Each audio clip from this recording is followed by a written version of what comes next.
It's been a long time coming for the next entry for the Xanadu franchise. It's been over 10 years since the release of Xanadu Next for the N-Gage. Although I will say that Tokyo Xanadu is nothing like the previous game.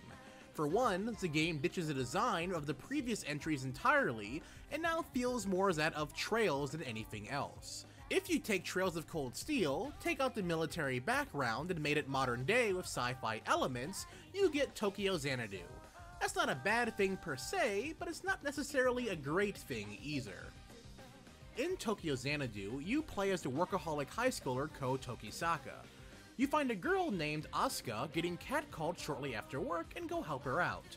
However, by the time you get there, not only has she beaten them up by herself, a gate called Eclipse randomly shows up and transports you to another dimension where a ton of monsters lie. In order to defend yourself, you gain a soul device, which gives you a weapon to fight back. Also, it turns out that it's Asuka's job to find these gates and close them before they get too dangerous, or close them immediately if something were to happen. Due to the fact that you now know the dangers she faces alone, you decide to give her a hand since you have the power to fight. Just like in Trails of Cold Steel, in the beginning of each chapter, you're given free roam to explore around the school, and use said free time to bond with friends with the limited amount of bonding points the game gives you. When it's time to continue the story, Trails of Cold Steel goes to a completely new area. Meanwhile, Tokyo Xanadu decides to stay inside its city and expand on it piece by piece. Regardless, just like in both games, once all is said and done and bombshells are dropped, the game tonally resets by having you start the next chapter at school once more. If there's a huge positive to using the Trails formula, it's that Falcom has my favorite kind of world building in video games. After every story beat, every NPC will have a new line or two of dialogue. It's absolutely fantastic. And in some cases of concentrating on just the town, there are times you see students and their parents hanging out, or a student is working at their parents' store, or even just kids playing different games all the time. Just the little things like that make a big difference. Speaking of differences, Trails of Cold Steel is a JRPG, while Tokyo Xanadu is an action game at heart. When it's time to go into the Eclipse, you form a 3-person team. This team is meant to counter what enemies lie in wait, as the game tells you what elements the enemies are, and even how many of each element there are, so choose your team wisely.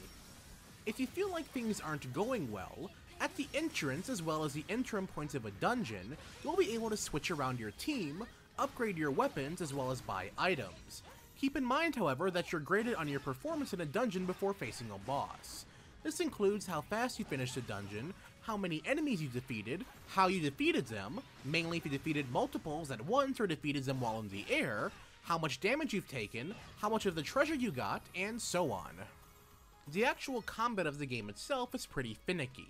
It's fast, but very stiff. Playing on a PlayStation TV fixes some of this, but playing on a Vita takes some getting used to. The 4 face buttons allow you to jump, melee attack, range or charge attack, and switching characters. The main issue rolls around when you lock on.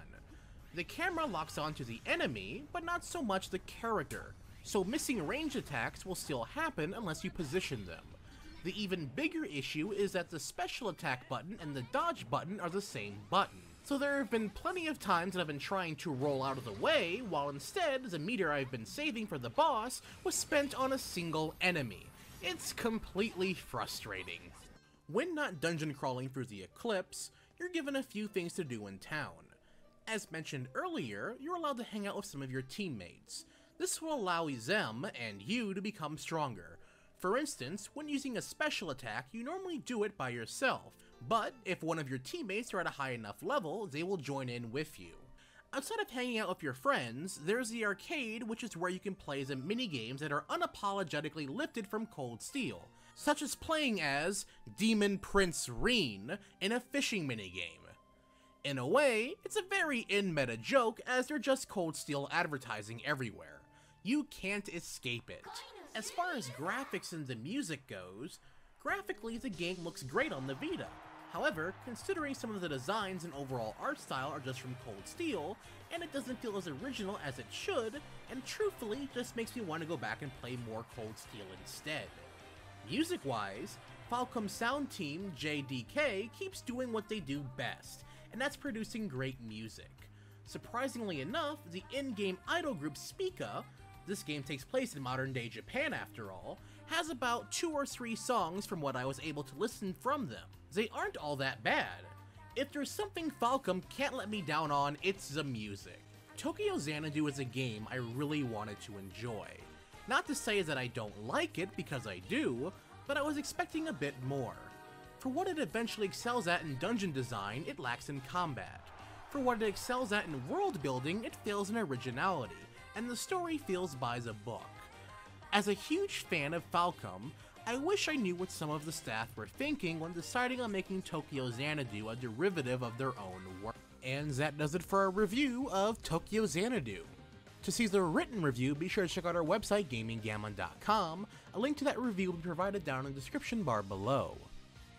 Also, be sure to leave a comment down in the comment section letting us know what you guys thought of the review, and if you're picking up Tokyo Xanadu yourself.